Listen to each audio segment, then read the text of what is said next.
I'm Mr. Yeh. When I was little, I was walking by the Keelung Harbor when I saw lots of birds flying in the sky. I told my dad, "Dad, look, eagle, eagle." And my dad said, 不是 eagle, 是一只. And I thought, is my dad's English really that bad? Yeah, the bird I'm going to talk about is eagle, our city bird. Then I made the point about eagles. A kite in the sky, a tail that can fly, a flap on its wings, 2 feet that will cling, a swoop to the sea, a fish that it sees, a cling to the fish, hung with a dish.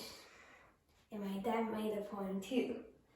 Eagle, eagle, eagle, 不是两个. Hey, here comes the eagle. Whoa.